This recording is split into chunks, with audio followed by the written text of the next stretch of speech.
महाभारत के आदि पर्व में आर्त ब्राह्मण परिवार पर कुंती की दया। युधिष्ठिर आदि पांचों भाई अपनी माता कुंती के साथ एक चक्रा नगरी में रहकर तरह तरह के दृश्य देखते हुए विचरने लगे। वे भिक्षावृत्ति से अपना जीवन निर्वाह करते थे। नगर निवासी उनके गुणों से मुग्ध होकर उनसे बड़ा प्रेम करने लगे। वे सायंकाल होने पर दिन भर की भिक्षा लाकर माता के सामने रखते थे। माता की अनुमति से आधा भीमसेन खाते और आधे से सब लोग। इस प्रकार बहुत दिन बीत गए। एक दिन सब लोग तो भिक्षा के लिए चले गए थे, परंतु किसी कारणवश भीमसेन माता के पास ही रह गए थे। उसी दिन ब्राह्मण के घर में करुण क्रंदन होने लगा। वे लोग बीच बीच में विलाप करने लगे और रोते रहे। ये सब सुनकर कुंती का सौहार्दपूर्ण हृदय दया से द्रवित हो गया। उन्होंने भीमसेन से कहा, बेटा, हम लोग ब्राह्मण के घर रहते हैं और ये हमारा बहुत सत्कार करते हैं। मैं प्रायः ये सोचा करती हूँ कि इस ब्राह्मण का कुछ न कुछ उपकार करना चाहिए। कृतज्ञता ही मनुष्य का जीवन है। जितना कोई अपना उपकार करे उससे बढ़कर उसका उपकार करना चाहिए। अवश्य इस ब्राह्मण पर कोई विपत्ति आ पड़ी है। यदि हम इसकी कुछ सहायता कर सकें तो उन्नत हो जाएं।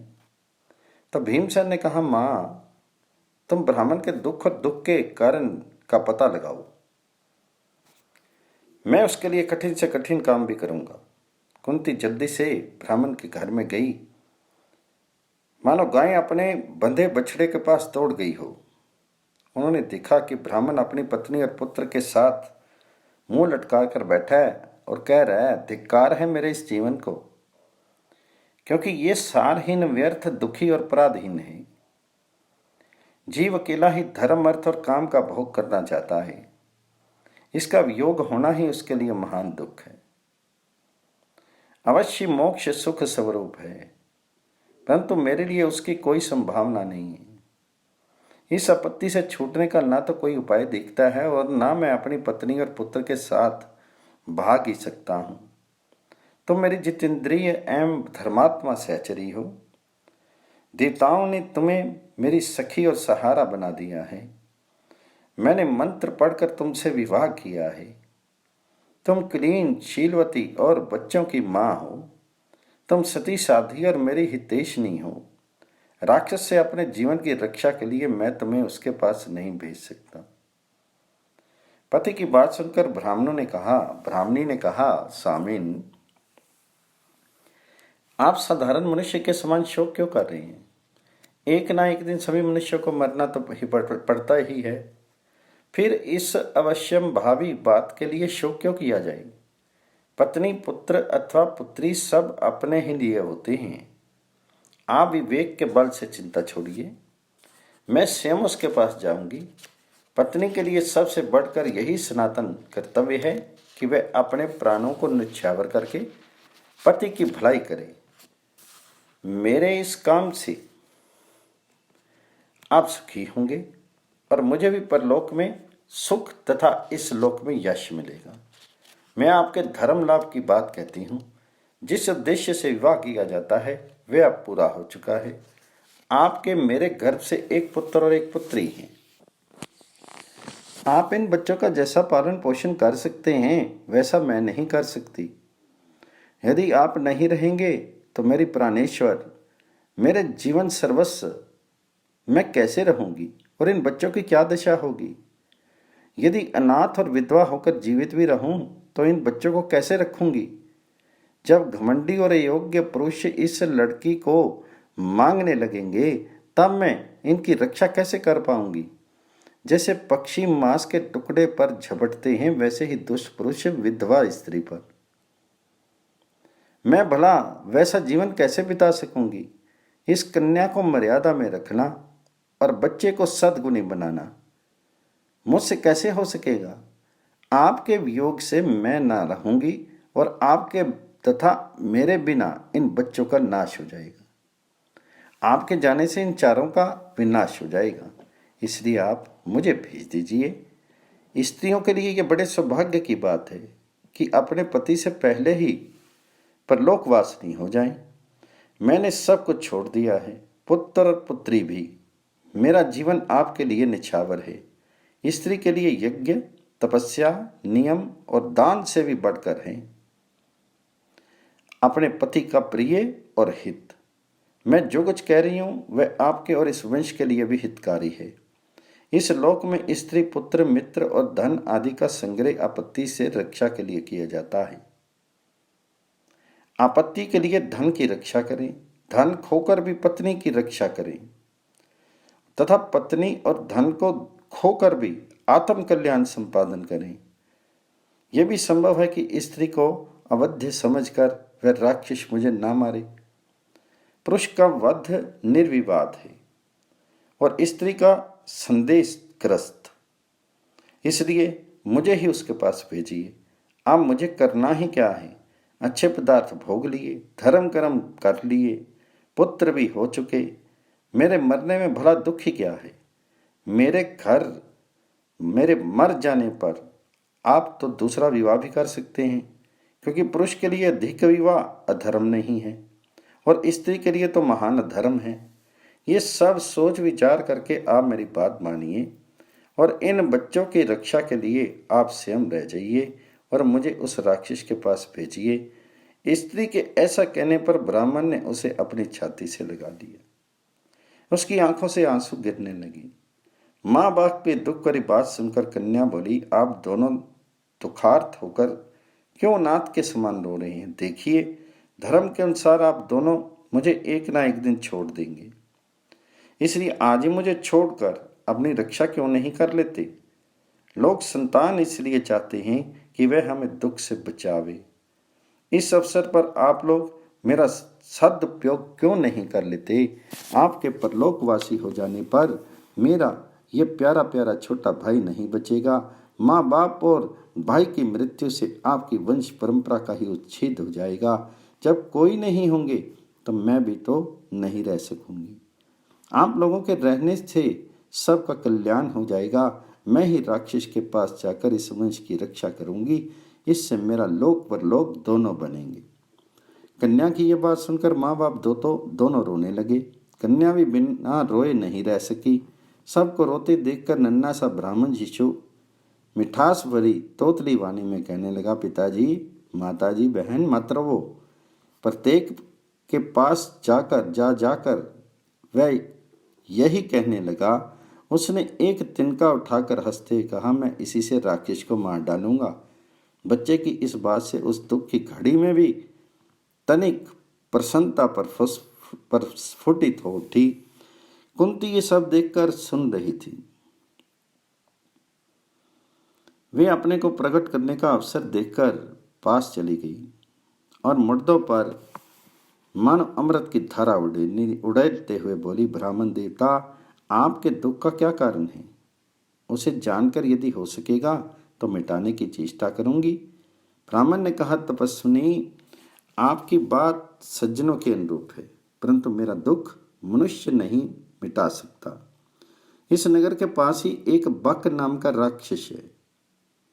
उस बलवान राक्षस के लिए एक गाड़ी अन्न तथा 2 भैंसे प्रतिदिन दिए जाते हैं। जो मनुष्य लेकर जाता है उसे भी वह खा जाता है। प्रत्येक गृहस्थ को ये काम करना पड़ता है, परंतु इसकी बारी बहुत वर्षों के बाद आती है। जो उससे छूटने का यत्न करते हैं वह उसके सारे कुटुंब को खा जाता है। यहाँ का राजा यहाँ से थोड़ी दूर वेत्रकीय गृह नामक स्थान में रहता है। वह अन्यायी हो गया है और इस विपत्ति से प्रजा की रक्षा नहीं करता। आज हमारी बारी आ गई है। मुझे उसके भोजन के लिए अन्न और एक मनुष्य देना पड़ेगा। मेरे पास इतना धन नहीं कि किसी को खरीद कर दे दूं और अपने सगे संबंधियों को देने की शक्ति नहीं है। अब अपने छुटकारे का कोई उपाय न देखकर मैं अपने सारे कुटुंब के साथ जाना चाहता हूँ। वह दुष्ट सभी को खा डालेगा। कुंती ने कहा, ब्राह्मण देवता, आप मत डरें और शोक भी मत करें। उससे छुटकारे का उपाय मैं समझ गई। आपके तो एक ही पुत्र और एक ही कन्या है। आप दोनों में से किसी का जाना भी मुझे ठीक नहीं लगता। मेरे 5 लड़के हैं, उनमें से एक पापी राक्षस का भोजन लेकर चला जाएगा। ब्राह्मण ने कहा, हरे हरे, मैं अपने जीवन के लिए अतिथि की हत्या नहीं कर सकता। अवश्य आप बड़ी कुलीन और धर्मात्मा हैं, तभी तो ब्राह्मण के लिए अपने पुत्र का भी त्याग करना चाहती हैं। मुझे स्वयं अपने कल्याण की बात सोचनी चाहिए। आत्मवध और ब्राह्मणवध के विकल्प में मुझे तो आत्मवध ही श्रेष्ठ कर जान पड़ता है। ब्रह्म हत्या का कोई प्रायश्चित नहीं। अनजान में भी ब्रह्म हत्या करने की अपेक्षा अपने को नष्ट कर देना उत्तम है। मैं अपने आप तो मरना चाहता नहीं, दूसरा कोई मुझे मार डालता है तो इसका पाप मुझे नहीं लगेगा, चाहे कोई भी हो। जो अपने घर आया, शरण में आया, जिसने रक्षा की याचना की, उसे मरवा डालना बड़ी नृशंसता है। आपत्ति काल में भी निंदित और क्रूर कर्म नहीं करना चाहिए। मैं स्वयं अपनी पत्नी के साथ मर जाऊंगा, ये श्रेष्ठ है, परंतु ब्राह्मणवध की बात तो मैं सोच भी नहीं सकता। कुंती ने कहा, ब्राह्मण, मेरा भी दृढ़ निश्चय है कि ब्राह्मण की रक्षा करनी चाहिए। मैं भी अपने पुत्र का अनिष्ट नहीं चाहती हूँ, परंतु बात यह है कि राक्षस मेरे बलवान, मंत्र सिद्ध और तेजस्वी पुत्र का अनिष्ट नहीं कर सकता। वह राक्षस को भोजन पहुंचाकर भी अपने को छुड़ा लेगा, ऐसा मेरा दृढ़ निश्चय है। अब तक ना जाने कितने बलवान और विशालकाय राक्षस उसके हाथों मारे गए हैं।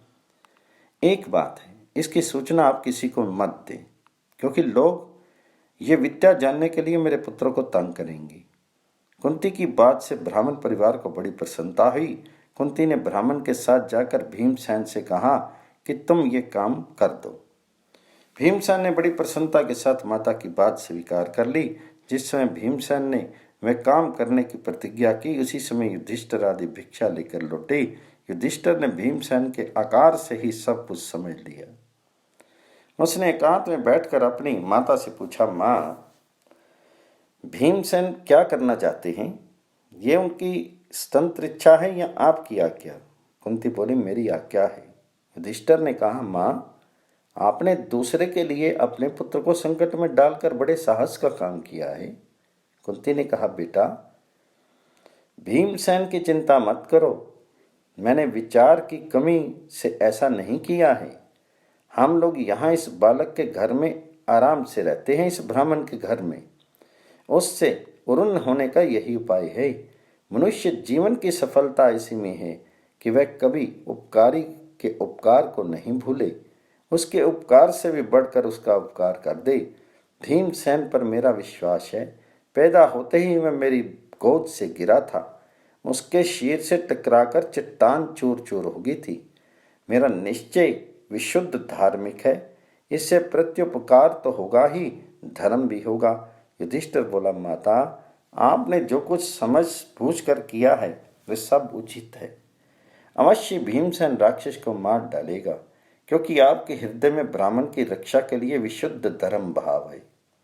किंतु ब्राह्मण से ये अवश्य कह देना चाहिए कि नगर निवासियों को ये बात मालूम नहीं होने पावे।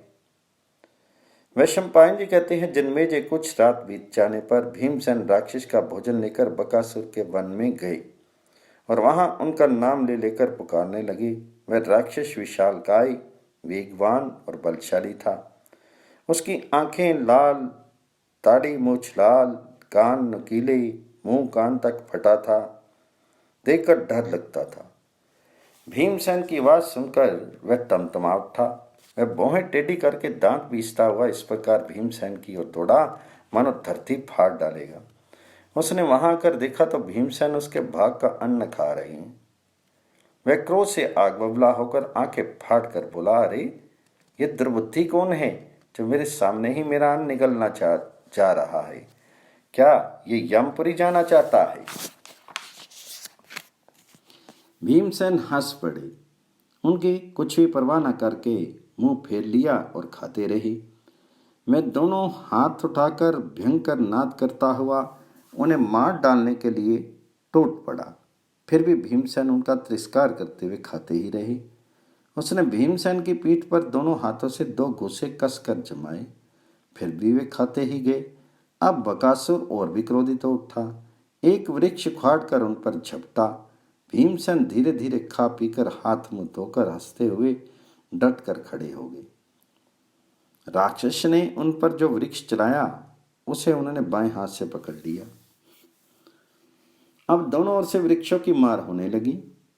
घमासान लड़ाई हुई, वन के वृक्षों का विनाश सा हो गया। बक ने दौड़कर भीमसेन को पकड़ा। वे उसे हाथों में कसकर घसीटने लगे। जब वह थक गया तब भीमसेन उसे जमीन से पटककर घुटनों से रगड़ने लगे। उसकी गर्दन पकड़कर दबा दी और लंगोट खींचकर उसे मड़ोड़ कर कमर तोड़ डाली। उसके मुंह से खून गिरने लगा तथा हड्डी पसली टूट जाने से प्राण पखेरु उड़ गए।